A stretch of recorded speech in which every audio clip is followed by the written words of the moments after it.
Before you go any further, I need to correct some things in this video ahead of time. And the number one thing is, it doesn't work. All the things that I do in this video don't work to correct my problem. What does work is I called Smittybilt, the manufacturer of the winch, directly. I told him what was going on, what I had done to correct the issue. I have video of it. And it still didn't work. I provided the original bill of sale and the serial number off the winch itself. They are going to send me a whole new updated and upgraded winch control system, which is great. That's a sign of excellent customer service. I'm right on the edge of my warranty with this thing. So they get an A from me for standing behind their product. And that's great. I'm really glad that they did that for me, because a new winch controller, which I was willing to buy, is $230 plus shipping and handling and sales tax and all that other stuff. The winch was only $600, so I was really caught in the middle that way. If you're having trouble with your winch, if you're having trouble with the remote, it's a great video to watch, because it shows you how to change the battery and it shows you the basic troubleshooting that you kind of have to do. I'm expecting the new one to come in shortly, and then I'll do a video about how I have to replace that. But I wanted to just kind of put this video up because it's already in the can. So, thanks for watching. Please subscribe. There's going to be a whole lot more videos on the restoration and rebuilding of this truck. And now it'll be fixing the winch. So, thank you again. Enjoy me droning on and bitching about Chinese hardware and shitty designs. This is going to be kind of a throwaway video. I'm recording this on my DR50X voice recorder, just sitting in front of me, using the GoPro as my source camera. There's no 3-camera shoot here today. So I own a Smittybilt winch for my truck. It's actually a really nice winch. It's a 10,000 pound. It's H2O, supposed to be waterproof winch. Now I've been having problems with this remote control. Now I'm not sure what's going on. If I plug the remote into the wired section, it works. It works just fine. The problem is I need it to work wirelessly. I've got a couple projects that are going to require using the winch, and they I need to be with the item that I'm winching, not at the truck, and I need to work the winch. I don't want a third party working the winch, because that's how you lose fingers.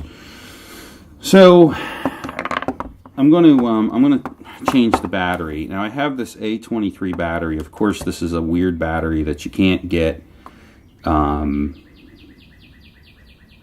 That you can't just go to Acme and buy, which actually you probably could if you looked. That's a bad example, but it takes this weird freaking battery, which really irritates the shit out of me.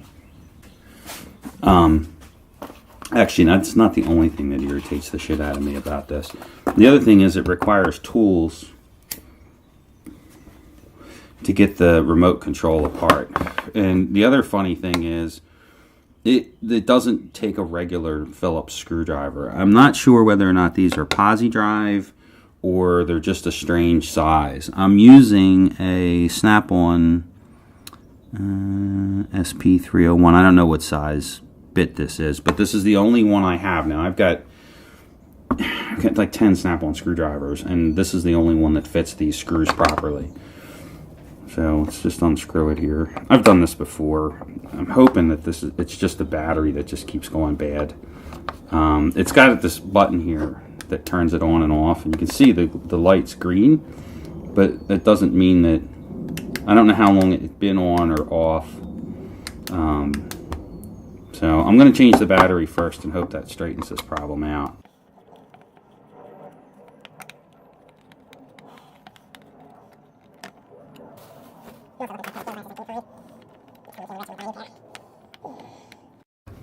I mean, this isn't really a big, huge deal because it does work with the wired part. So if you were broke down somewhere and you needed the winch, you could use it. But the problem is the remote wire is only 15 feet long. The winch cable's 50 feet long. Now, I used it the other day and it worked. Well, I shouldn't say that. I used it about a year ago and it worked wirelessly, but I had to kind of wake it up with the wired connection. I plugged in the wire and it worked. And changing this in the field can be a real pain in the ass. I mean, it's problematic, really. Now, I went to a couple of the forums and said that they were bad, that these controllers were bad. And push comes to shove, which it might. I may end up having to contact Smittybilt and see if I can get a new winch controller. That comes apart like that. And that's where they bury the battery. Can you believe that shit?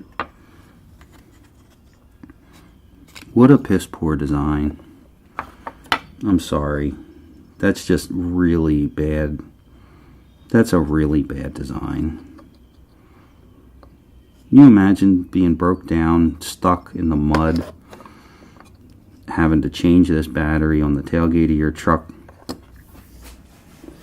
I can't. I actually had forgotten how bad this was.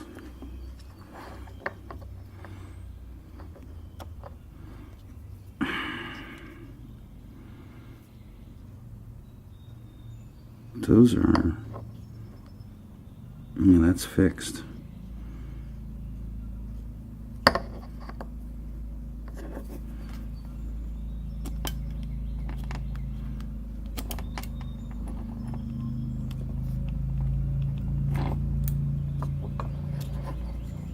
This is the second time I've had to change this battery.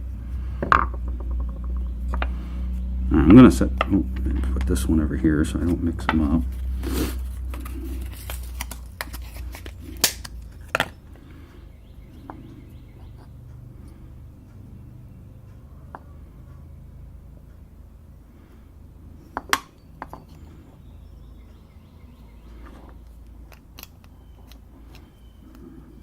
Wow, this is a terrible, terrible, terrible design.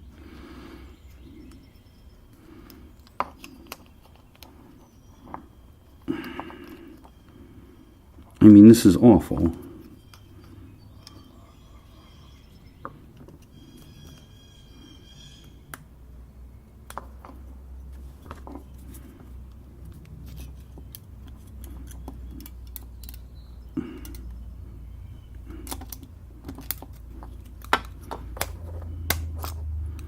It's an awful design, and it obviously is prone to some form of failure.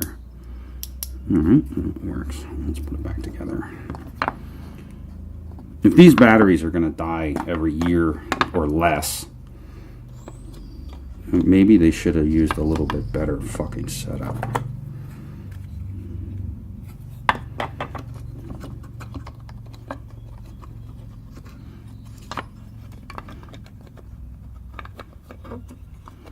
Awful, awful, awful design.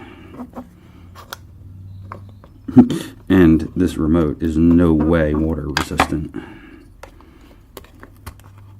Interesting enough, they do have a space for a spare battery, it looks like.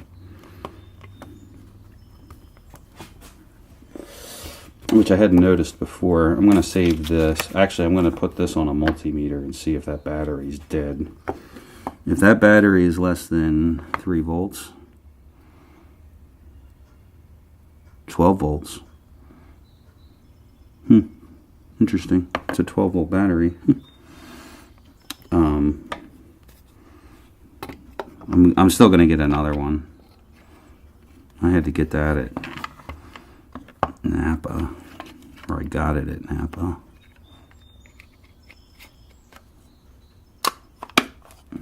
It's there. It's there. Oh, there's another fuck you. 3 bolts or 4 bolts of 2 different sizes. There's no way that that should be that difficult to change that battery.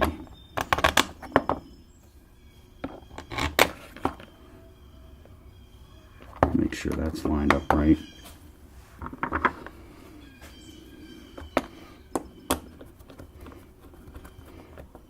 You can see these ones, I kind of glommed them up a little bit, taking them out the first time because I used the wrong size screwdriver. It took me screwing them up to figure out that the bit was a weird size. Metric Phillips heads. Chinese hardware strikes again. These should also be stainless steel, and they're not. For the price I paid for this winch, I think the winch alone was, I think, $1,200 or $1,500, if not more. You would think that they would make this piece a little bit better. I'm going to go grab my multimeter and see what the output is on this battery. If it's anything less than 12 volts, then it was the battery. And I said I'll go buy new ones, but the problem is then now I got to put this screwdriver in my toolbox in the truck, or get a bit that I know fits it. But changing this on the beach or something would just be a fucking nightmare. Bad design. Bad design. Well, the light still lights. That's a good thing. Let's get a multimeter out real quick. Can you read?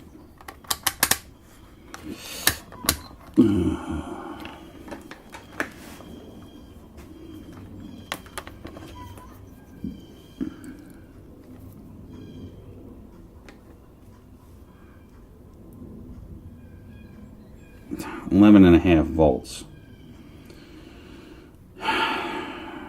Boy, if it's that dependent on voltage, then that's another problem. All right, well, let's go see if it works. My audio is now going to be poor because I walked away from the recording device. So this thing's got a little switch on the side of it for the wireless.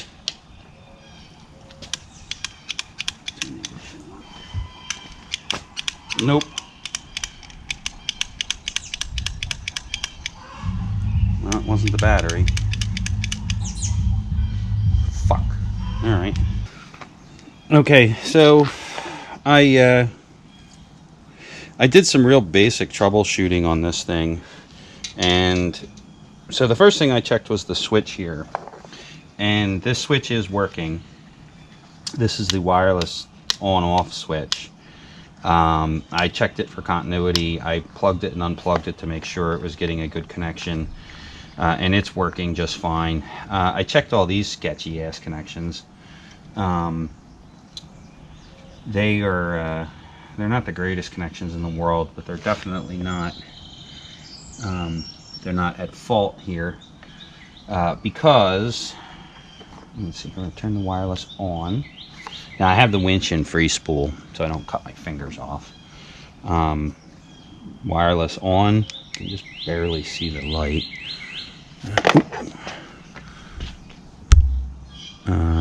Wireless on. Out. Nothing. In. Nothing.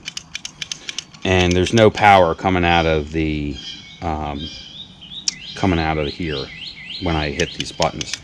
But when I plug the wired remote in, I'm going to put this back together because this project's done for the day. I'm going to turn that off.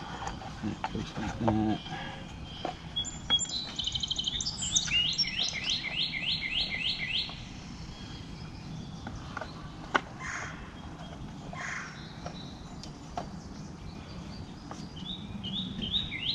Once again, the quality of the hardware that comes with some of this stuff is deplorable.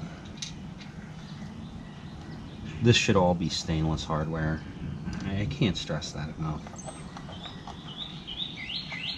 These things are exposed to incredibly harsh environments their entire life, and there's no reason that this shouldn't be stainless hardware. It's just asinine that it's not.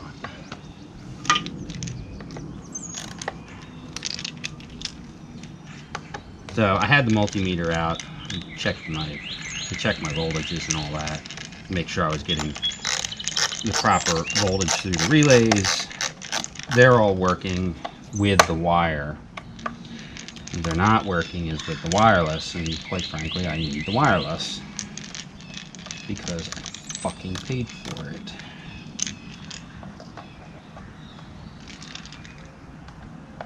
I should probably go turn the ignition off.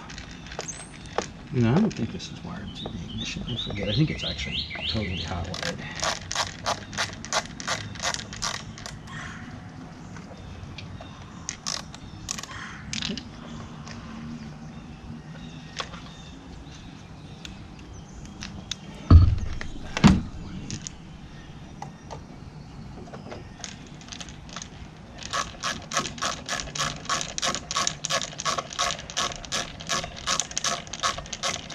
I should note that this actually was working. It worked last year, but I had to kind of give it like a little bit of a whack with the wired remote, and then the wireless started working again.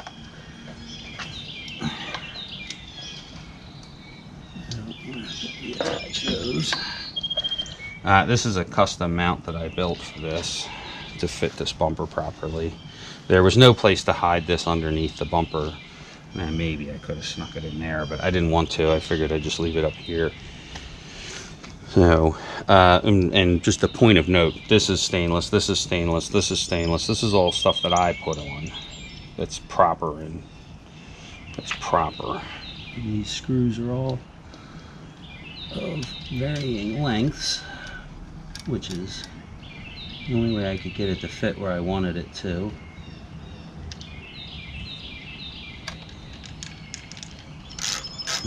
I understand that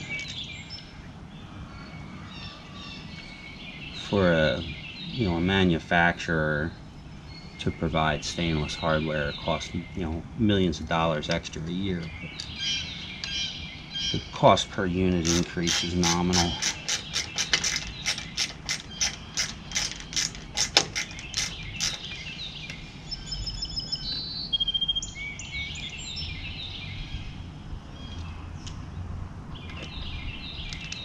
These are drilled and tapped into the bumper. The bumper is actually really thick, and it was thick enough to take a decent amount of thread for these little screws.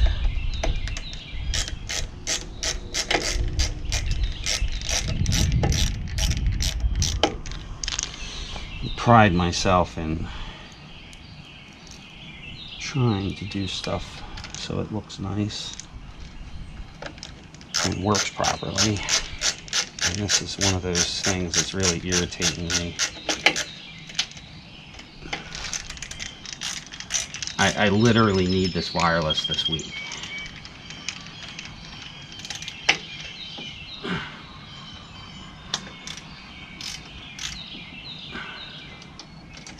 Yes, I know this screw is crooked, but it's tapped crooked.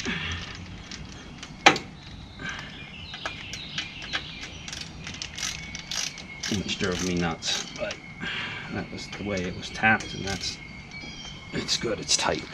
Alright, so now if you plug in the wired remote,